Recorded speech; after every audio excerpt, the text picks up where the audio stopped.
Você conhece a Stapelia gigantea? Essa flor linda, maravilhosa, mas o que ela tem de linda, tem de fedida? Se ainda não conhece, fica aí que hoje eu vou te explicar tudo o que você precisa saber sobre ela. E se você já conhece, fique aí também, porque pode ser que alguma dica ou outra você ainda não tenha feito na sua. Para quem não me conhece, meu nome é Laís Veludo, eu sou bióloga, paisagista, mestre em ecologia e esse é um canal dedicado a paisagismo, jardinagem, cuidado com suas plantas. Se você se interessa por esse assunto, já se inscreva no canal e toque o sininho. Toda semana eu posto vídeos. Se você se interessar, você vai ser notificado e assiste se quiser. Então bora começar. Quando eu comprei essa planta, eu não sabia que ela dava essa flor. Eu confesso que eu não conhecia essa espécie. Eu achei bonita e comprei ela. E eu não esperava que ela fosse abrir esse botão de flor tão bonito. E quando ela abriu, e quando essa flor abriu, eu fiquei chocada com a beleza dela.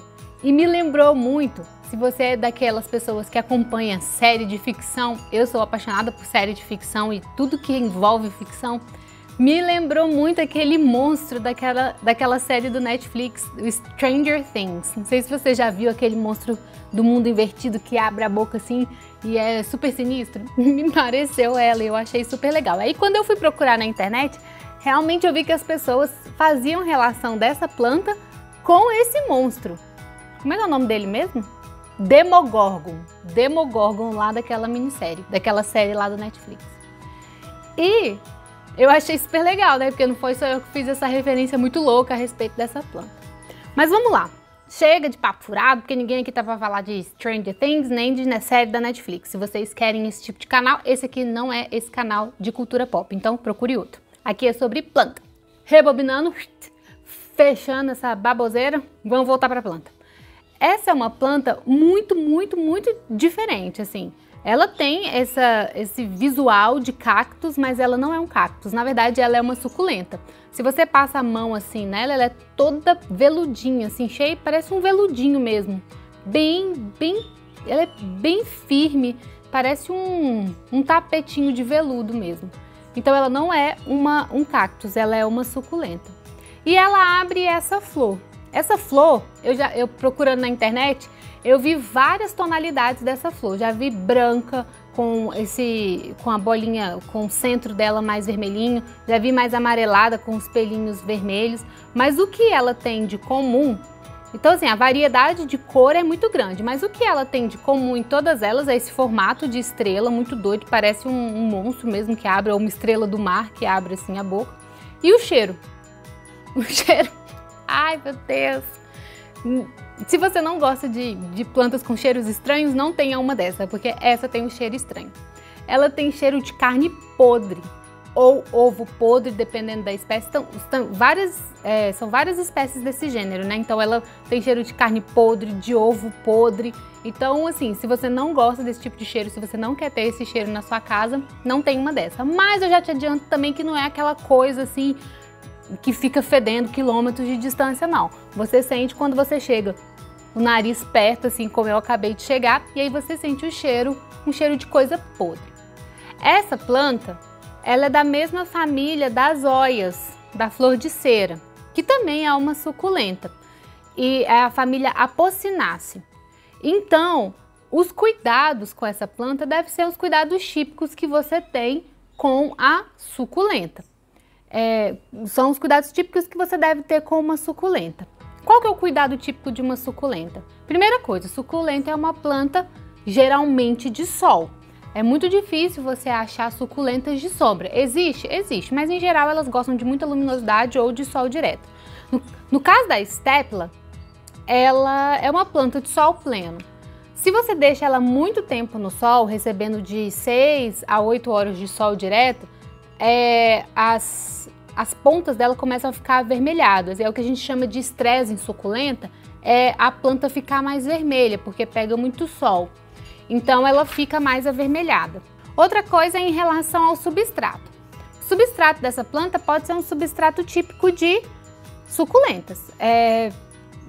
O que eu gosto de fazer, eu tenho um vídeo aqui que eu faço um transplantio de suculenta, na verdade eu faço mudas de suculenta, eu uso metade de perlita e metade de substrato. Você pode usar isso também que fica legal. Ou se você não tiver perlita, você pode usar areia e metade substrato. É um substrato, é uma terra, a terra que você vai deixar aqui como resultado final, deve ser uma terra muito aerada. Ela deve ter uma boa drenagem, porque suculenta, né, precisa de ter isso.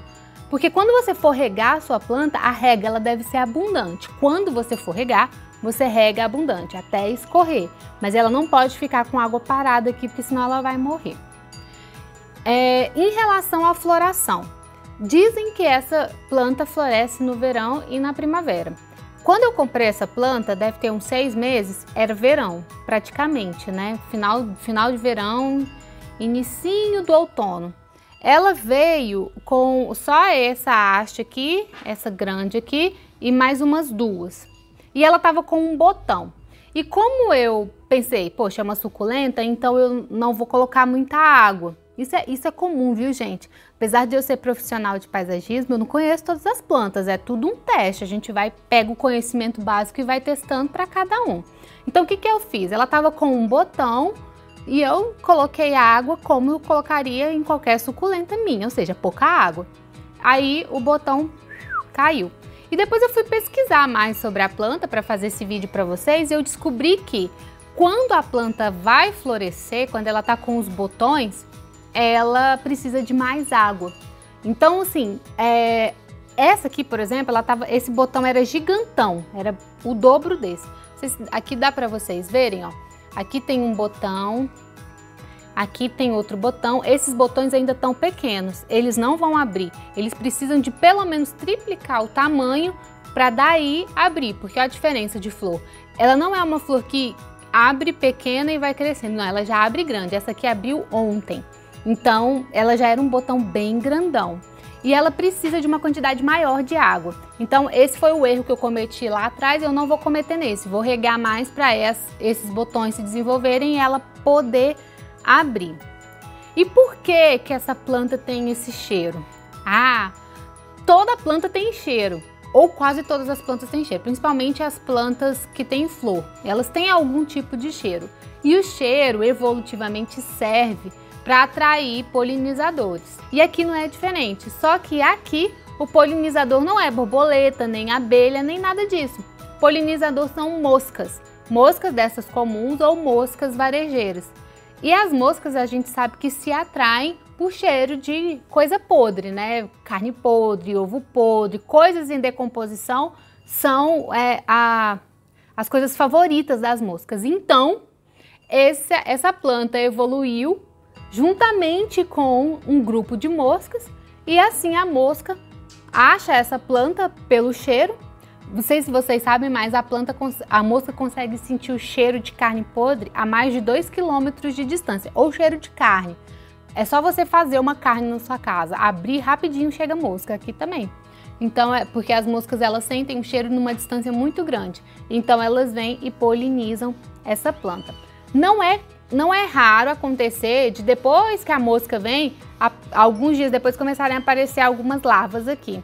É normal, é larva da mosca, tá? Mas faz parte da natureza, gente, não tem o que fazer. Se vocês não quiserem esse tipo de planta na sua casa para não ter mosca, não tem esse tipo de planta. Mas se tiver, saiba que isso vai acontecer e não tem nada de mal.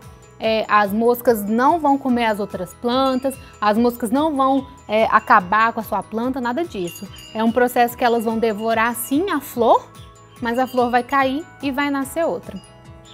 Em relação ao crescimento dessa planta, não é uma planta de crescimento muito rápido. Olha, eu comprei essa planta vamos dizer uns 6 meses. Ela tinha metade desse tamanho, mas também não é um crescimento muito lento. Mas o crescimento dela é radicular, ela cresce assim em torno de si mesma até 1 metro. Ela pode ficar até 1 metro, então se você quiser colocar num jardim, por exemplo, ela faz touceiras muito bonitas.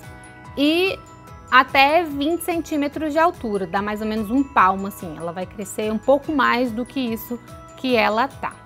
Bom, já falei do fato dela ficar mais vermelhinha nas pontas, já falei da rega, já falei do substrato. Deixa eu ver o que mais que tá. Sim, a raiz. Ao contrário de muitas suculentas, essa aqui tem uma raiz extremamente forte. Ela faz um enovelado muito grande. Eu não vou conseguir tirar porque o solo está super sequinho. Se eu tirar vai desperdiçar metade do solo. Mas a raiz dela é bastante desenvolvida e ela fica toda enovelada. Ou seja, essa é uma planta que de tempos em tempos você pode trocar de pote numa boa, que ela vai ficar super bem. E sempre colocar num pote maior. Se você ainda não viu o meu vídeo de como transplantar a sua planta, eu vou deixar o card aqui em cima. É importante não colocar num pote muito maior do que o tamanho dela. 1 ou 2 vezes maior é o pote ideal para você ir transplantando e a planta ir se adaptando a potes maiores. Em relação ao sol, isso é importante dizer, essa é uma planta de sol pleno, só que essa minha aqui, ela não pega sol o dia inteiro. Ela pega o sol da manhã, em torno de 7 até umas 10 da manhã, tanto que as pontas dela não estão assim tão avermelhadas. Se eu quiser passar essa planta para o sol pleno, eu não posso passar direto, viu, gente? É muito importante você fazer a rustificação da sua planta.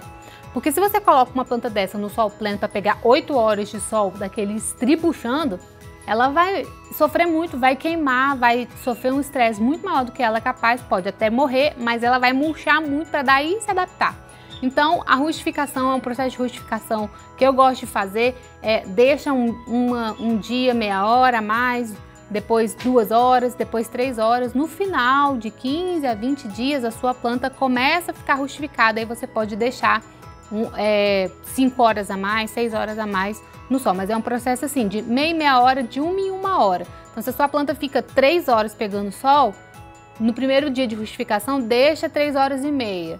No terceiro dia de rustificação, deixa 4 horas e por aí vai até completar as horas que você quer que ela fique. Se forem 8 horas pegando o sol. E por fim, é importante dizer, eu vejo muita gente falando que isso aqui é uma planta carnívora. Gente, isso aqui não é uma planta carnívora. Planta carnívora é aquela planta que come mesmo insetos, que come mosca, come o que aparece e fecha, né? A mosca entra e ela fecha, não é o caso dessa aqui, tá? Essa aqui tem cheiro de carne, mas ela não é uma planta carnívora. Ó, já tá chegando mosca aqui. Tem que gravar rápido, daqui a pouco vai vir um enxame de moscas. Mentira, né? Assim também não, tá? Mas essa aqui não é uma planta carnívora, é muito importante lembrar. Olha aqui, gente, e não para de chegar mesmo. Mosquinha toda hora voando aqui. Não é uma planta carnívora, então não se confunda, tá? Ela é uma suculenta que tem cheiro de carne podre. Se você gostou desse vídeo, já deixa seu like, se inscreva no canal e compartilhe. Se ficou alguma dúvida a respeito desse tapete, deixa aqui embaixo que eu respondo assim que eu puder. Até a próxima, pessoal. Tchau!